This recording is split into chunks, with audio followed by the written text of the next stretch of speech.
Matthew. Channeled through Suzanne Ward. July 2015. With loving greetings from all souls at this station, this is Matthew. Many of your analysts think that the Greek people's resounding no on the recent referendum put their country on the road to irreversible economic ruin. The country will manage. No, put the Illuminati on the road to irreversible economic ruin. Going back a long, long ways, bartering worked splendidly in communities, but the expanding borders of commerce required a different means of exchange, and with the introduction of coinage, money became the axis on which your world turned. The forerunners of the Illuminati and later that group itself controlled the turning by devising taxation, banking and lending systems, and, as centuries passed, numbered bank accounts, stock markets, Federal Reserve System, International Monetary Fund, regulating agencies and credit cards with usurious interest rates. Everything they established was specifically designed to add to their fortunes, tighten their economic control over the peoples, and increase their influence within national governments. The Illuminati began as a cohesive group of like-minded individuals whose objective was world domination. As time went by, egos grew and tempers flared, and eventually two competitive factions with that same goal emerged. Later, the Rothschilds and their adherents, who operate out of London and the Vatican, came up with a plan to solidify their control throughout Europe, the European Union, European Central Bank and Euro currency. Let us borrow your expression, how's that working for you? There is no bandage large enough to patch the crack the Greek vote made in the Rothschild network. The crack will spread like a spider web around the world, and into it will fall the Rockefeller faction headquartered in Washington, D.C., and on Wall Street. As if that isn't enough for both factions to deal with, and Pope Francis' goodness and wisdom keeps upsetting their apple cart, now there's the agreement between negotiators from several major nations and Iran's leaders that their country will not pursue development of a nuclear weapon. It is no surprise that Israeli Prime Minister Netanyahu, a top-ranking Illuminati, denounced the agreement, or that Illuminati in the United States Congress and members whose election campaigns were funded by that group are opposing President Obama's efforts to get congressional approval. They want to invade Iran and, along with taking over that country's oil, reap the riches that come from producing the machinery of war. The vibrations of intensifying light that led to those reversals for the Illuminati will keep increasing as the planet continues on its ascension course.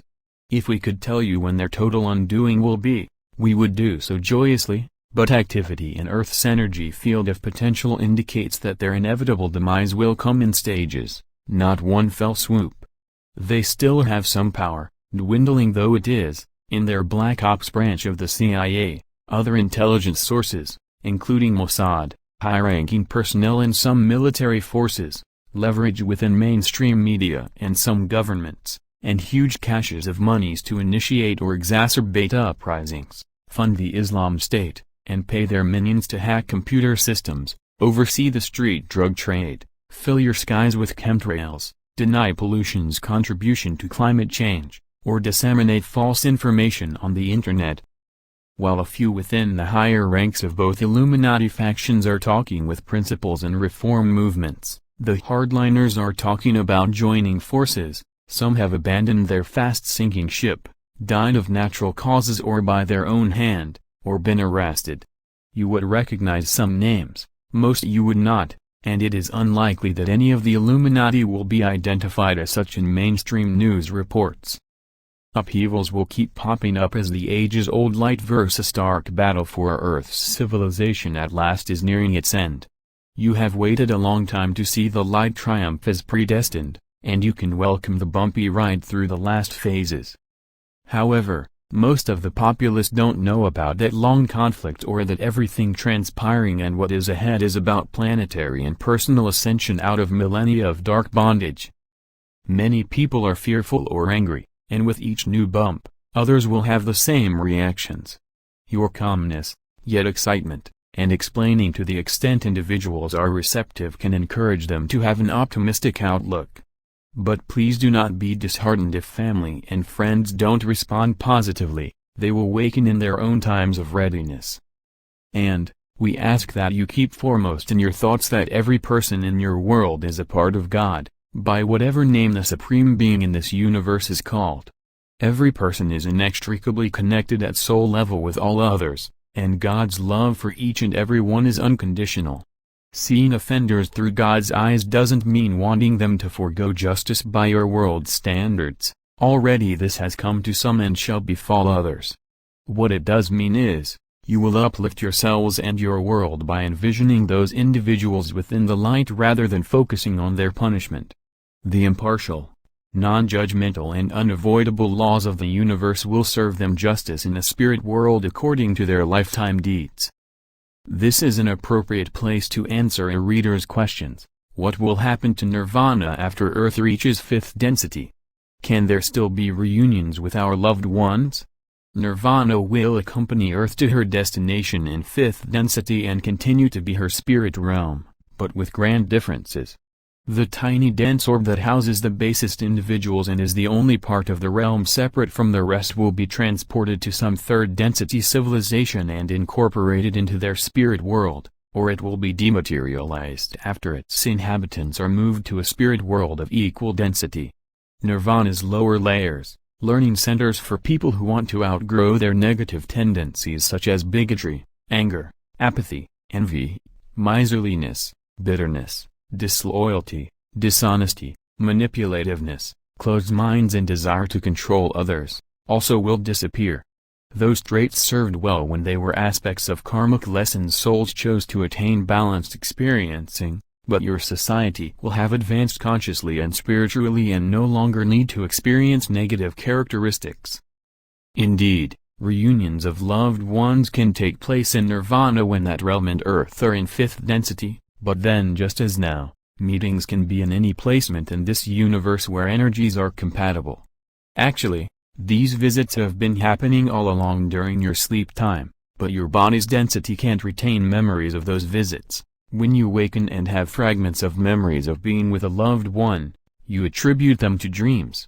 As your consciousness expands with light absorption, you will start to clearly remember your joyful reunions. With reference to our stating that everything in your world is purposeful, a reader asked, what purpose is served by rats, roaches, fleas, mosquitoes, etc. It started eons past in linear time, when the darkness manipulated the DNA of some weaker civilizations and programmed their bodies for aging and disease.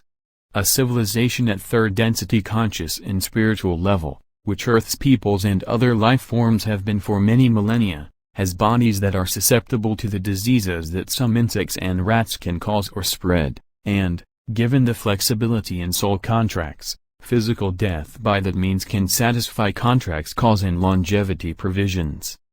Insects also serve the purpose of souls whose lifetime energy consigned them to the basest part of third density spirit realms. When they are willing to receive sufficient light to embody, they do so in a short-lived form without cellular memory patterning that could influence behavior as they start back up the ladder of evolution. You will welcome knowing that insects cannot survive in the higher vibratory levels where our Earth is heading, and their place in the food chain no longer will be needed. Rats are intelligent, emotional rodents, and those that are well-treated pets respond in kind. The hordes that run wild simply are trying to survive in a world where they are detested. As a civilization grows in consciousness, so do all other life forms in that world.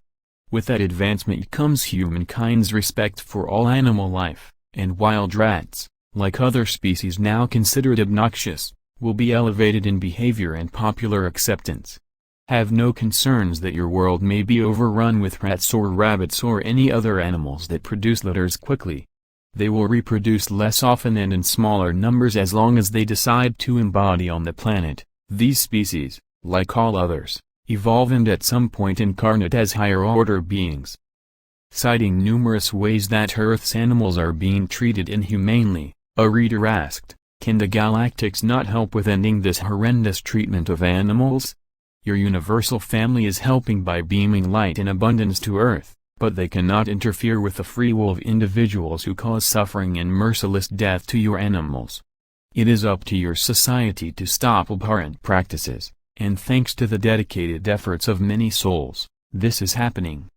Countries are setting standards for treatment of animals and repercussions for violators. There are boycotts of food, other products and entertainment derived from animal exploitation. Poachers of wild animals are being taught other livelihoods. Education is expanding about the importance of preserving wildlife and their habitats on land and in the seas. The numbers of wildlife reserves and no-kill shelters of pet species continue growing, and so do the numbers of homeless pets who are adopted.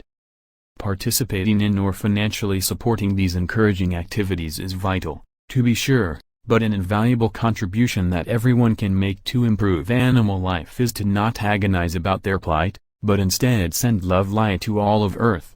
The law of attraction brings back the very same energy sent forth in thoughts and feelings. Thus agonizing about any situation brings back still more circumstances to evoke that feeling.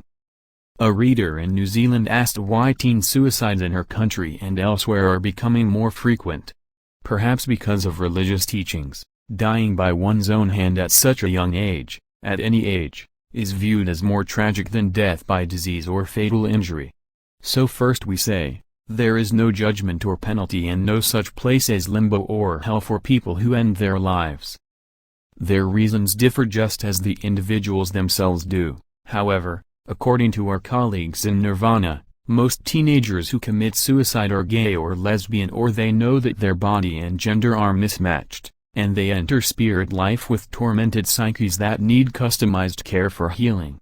They were emotionally drained from struggling to conform to familial expectations, societal standards and religious orientation, or they had been cast out after declaring their true selves. Either way, they saw death as the only escape from hopelessness and despair.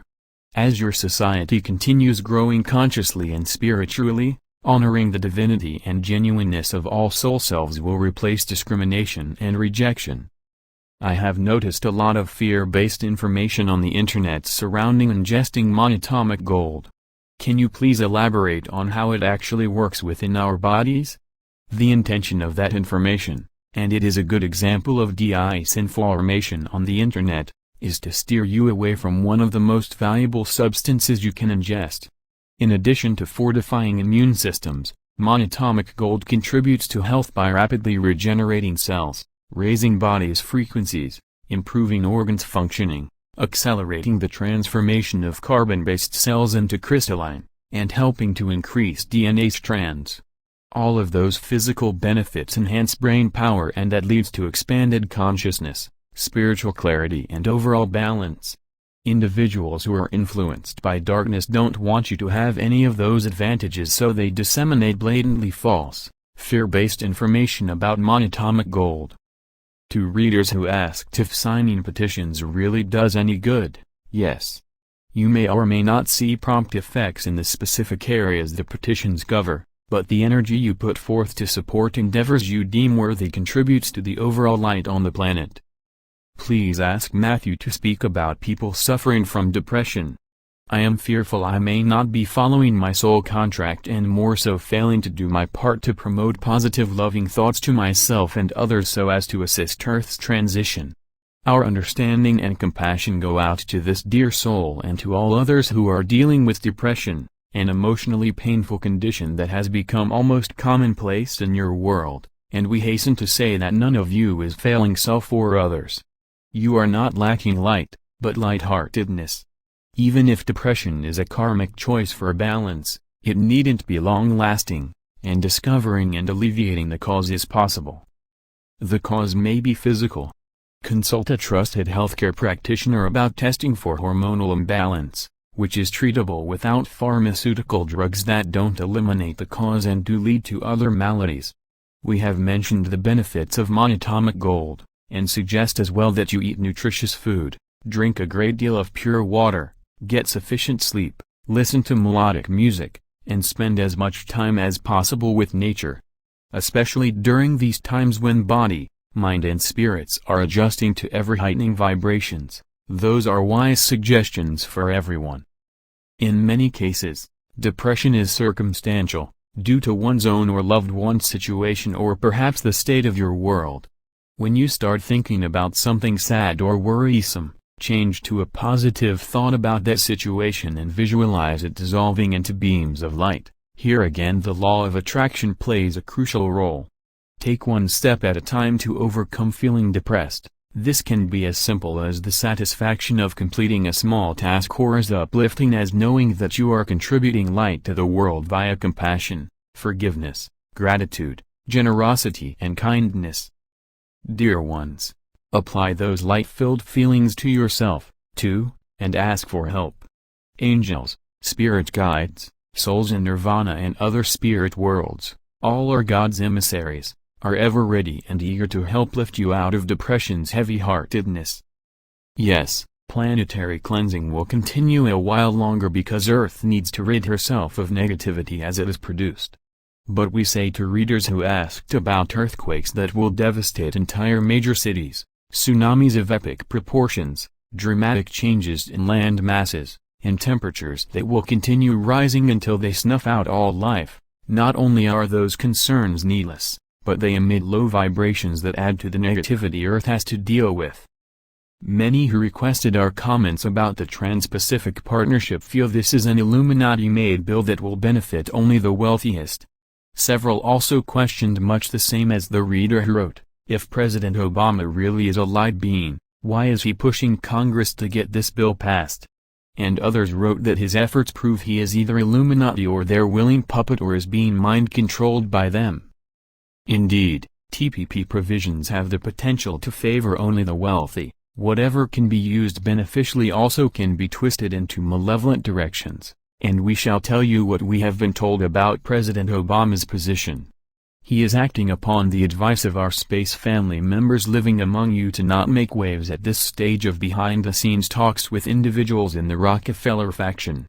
They are not defectors per se. They are pragmatists who know their aim of world control is doomed, and because their interests are better served by economic stability than global collapse, they are amenable to discussing reforms that will have far-reaching effects. These individuals, whose cooperation can expedite the reforms, wield considerable influence in the corporate world, and their bargaining point is that by acting in good faith on TPP's provisions, workers in the offshore countries will reap benefits that currently are non-existent and would not adversely affect workers in the United States. Our perspective is, as vibrations continue increasing, improvements will come in every aspect of life in your world, so with or without TPP, beneficial changes are ahead for people everywhere. We honor you, our beloved family, for your perseverance as lightworkers. You are adding immeasurably to the light that is propelling ongoing and forthcoming changes throughout your world.